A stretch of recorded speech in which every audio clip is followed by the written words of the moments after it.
Yo, what's going on YouTube? JV here, and today I have some more Cleveland Browns content for you. In today's video, we're going to talk about the position grades through the first 6 weeks of the season, which just means we're going to go through each position on the field and give that group a specific grade from A through F. We will also talk about some of the things we do like at each positions, players we like, and some things we don't like, and so on. So I'm excited to get to the video, but before we do, if you guys wouldn't mind subscribing, hitting that thumbs up, noti bells, whatever it is that you guys do to support, it is greatly appreciated. But yeah, let's get to it, man. Let's get to the video.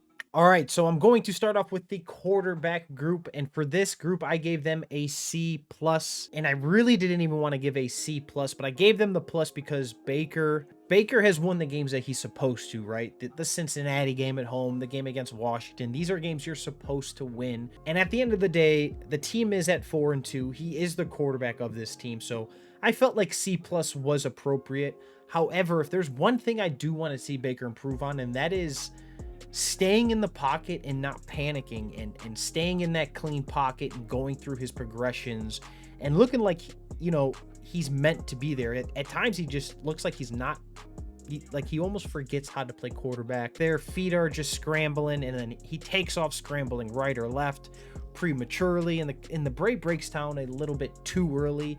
So just at times I'd like to have him sit in the pocket and look comfortable there, going through his reads and making a strike of a throw. Hopefully we'll see some of that progress throughout the season, but early on, him in a clean pocket has looked very sketchy.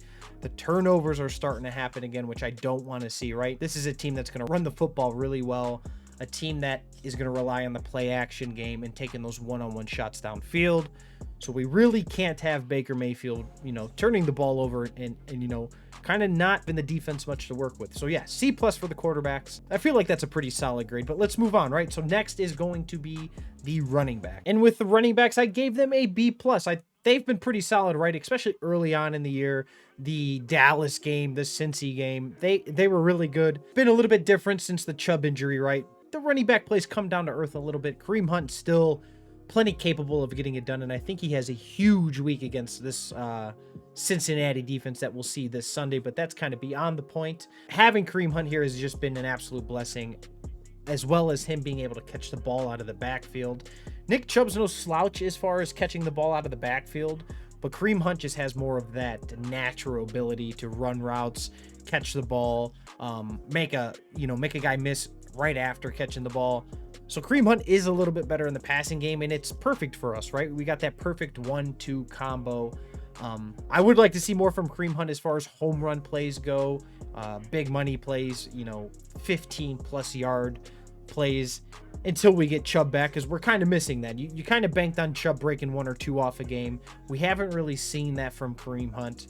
I think we will, though, especially in these upcoming couple weeks until we get to the bye, because I'm pretty sure we're going to get Nick Chubb back that week after the bye. It just kind of sets itself up perfectly.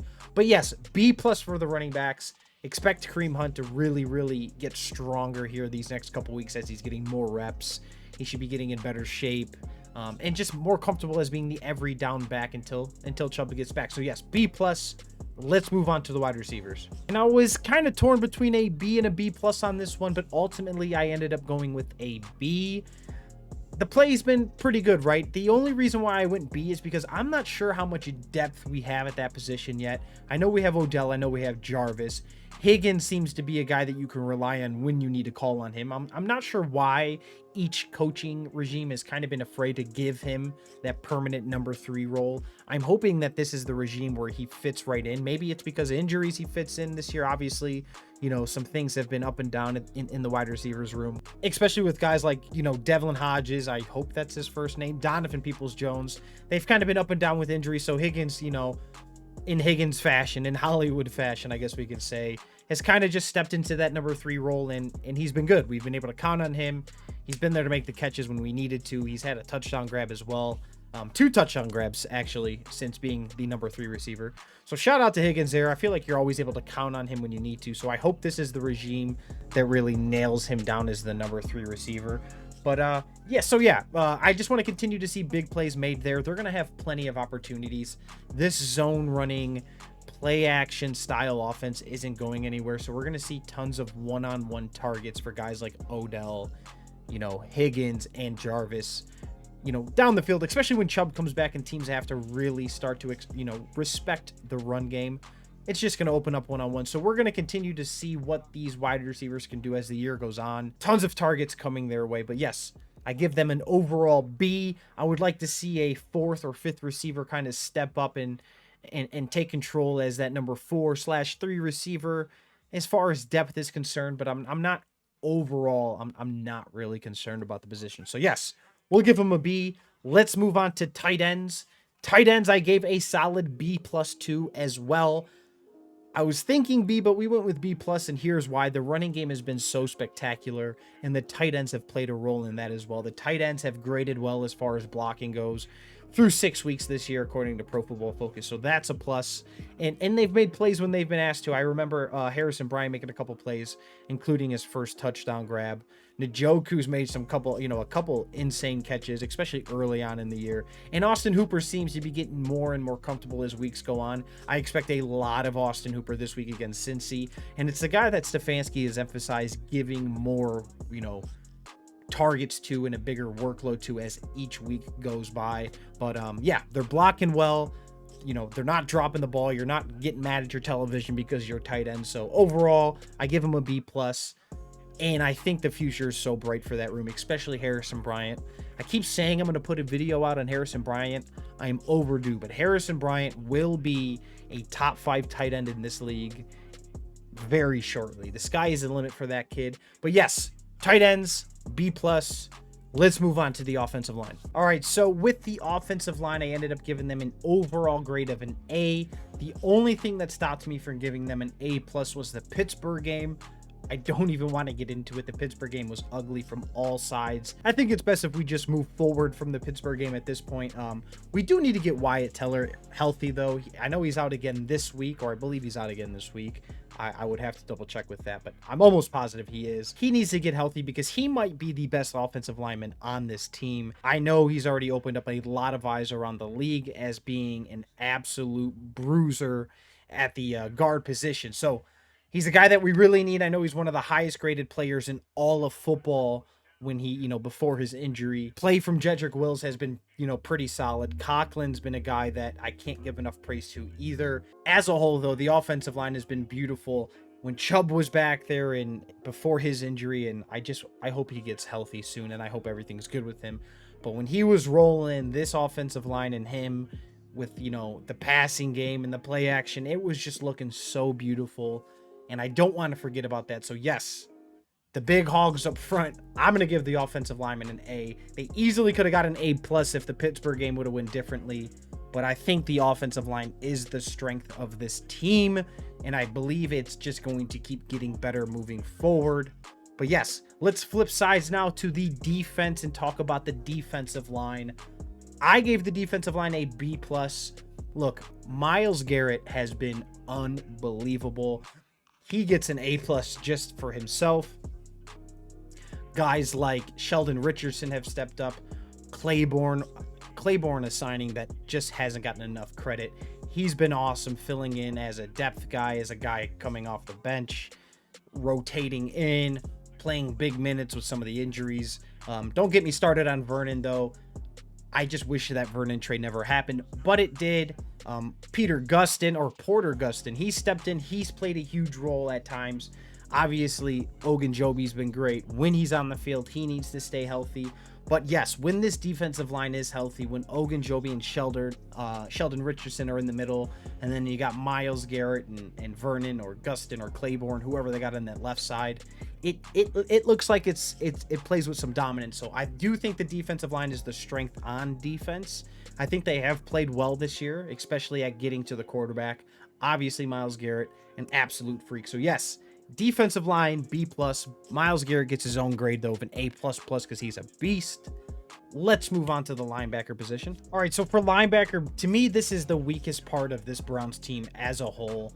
I give this group a C, but I almost gave him a C+ just because of play from Malcolm Smith and Goodson. Those guys have been really good, especially Malcolm Smith. He's been surprisingly good, especially in pass coverage. So Goodson, Malcolm Smith, those are good finds by GM Barry and that front office and that staff there. But I got to see more from some of the young guys. I got to see more from Taki, Mac Wilson, Phillips. We need to get Phillips healthy. I just want to see how many of those young guys are going to be mainstays, or any of those young guys going to step up to the occasion and become a star or a leader on this defense. But, so far average, right? Which is why I give them a C. They haven't killed us to this point, but at the same time, there's definitely room for growth. I expect a guy like Mac Wilson or Phillips to really step up down the stretch and kind of take control as the leader of that group, especially being the young guys. But yeah, it's early. Just want to see more from the young guys, but good play so far from Goodson and Malcolm Smith. Good find there from the GM and the front office. They get an overall grade as a C. Don't think they should get worse, and maybe they could have got a little better grade. But yes, let's move on to corner. So with the cornerback position, I gave them a B. They have been good, right? Not terrible. We're not watching games on TV, or we're not looking at film and going, holy smokes, our corners are getting demolished. Money Mitchell is still a guy I don't think gets enough credit in the league. He's so valuable as that number 2/3 corner. Denzel Ward, I still want to see bigger moments from him. You see flashes, you see signs. There's a couple weeks he'll put together that are really great, but I want to see more dominant play to where he's making a difference, or he's making game-changing plays.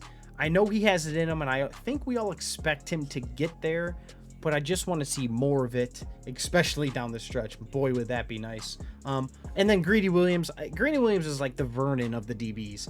He needs to get on the field, because I still don't know what we have in Greedy. I think I know what we have. Some length, a guy who can run, keep up with receivers, who's going to get up in their grill. But we need him to be on the field to showcase that. I do want to point out one guy, and that's Kevin Johnson, who we brought over from Buffalo. This is a guy who I don't think we've seen his best football yet. I think we're going to see great football from Kevin Johnson down the stretch. He's a guy that I know Joe Woods and this defense loves, especially in the nickel dime packages. Guy who can kind of roam all over the field. He can tackle. He's got length. Kevin Johnson's a guy to keep an eye out on moving forward from weeks 6 onward. We'll do another one of these grades, grade videos, probably at the halfway point, maybe around the bye week. And I think Kevin Johnson's a guy that we're going to talk a lot about. So expect him to step up here down the stretch.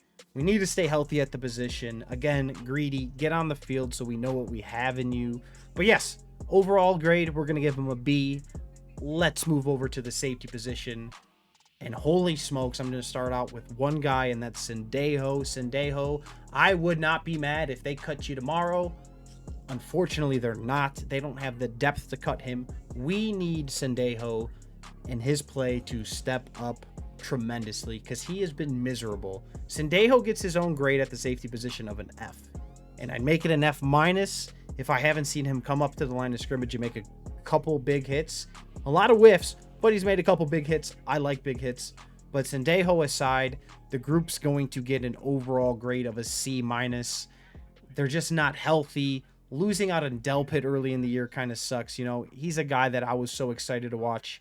One of my most favorite draft picks of all time in Browns history was the Delpit pick.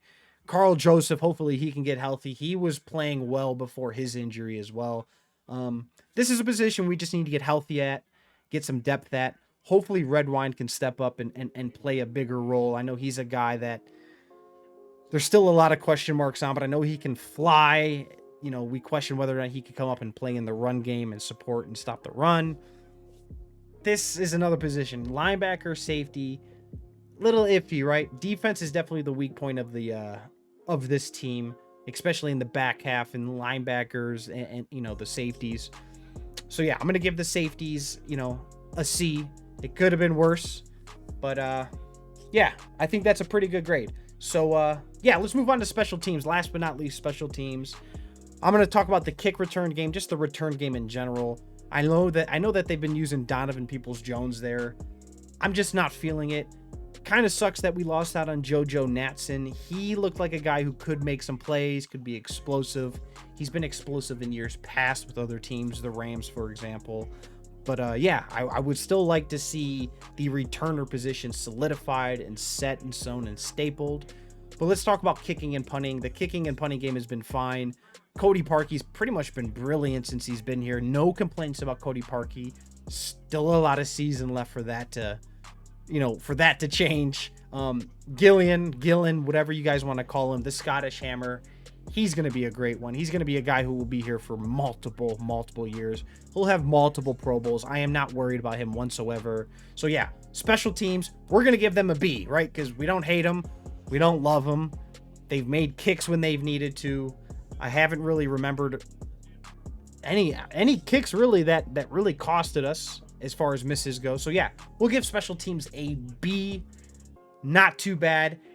And I lied, because we are going to talk about one more position, and that is coaching, head coaching, for example. I'm going to give this coaching staff an A, especially because of the no preseason games, weird off season, COVID.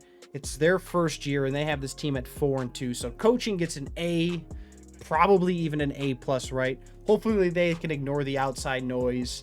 This team's 4-2. We need to stay positive. I do believe that. They're going to have hiccups. There's going to be bumps in the road. But at the end of the day, this team is 4-2 with a chance to improve to 5-2 this week if they beat Cincy, right? A team they're supposed to beat. I expect them to win this game. I'm expecting you guys to believe the same thing. But yeah, good video. I know that I talk fast and kind of ramble fast. It's something I'm working on. I'm trying to get better as a creator. But I do hope you guys enjoyed the video. I appreciate you guys for watching. If you wouldn't mind hitting that thumbs up, like button, subscribing, anything you guys can do to show support. And yeah, hopefully we'll be talking about a Browns win here soon. Take care, guys. Peace.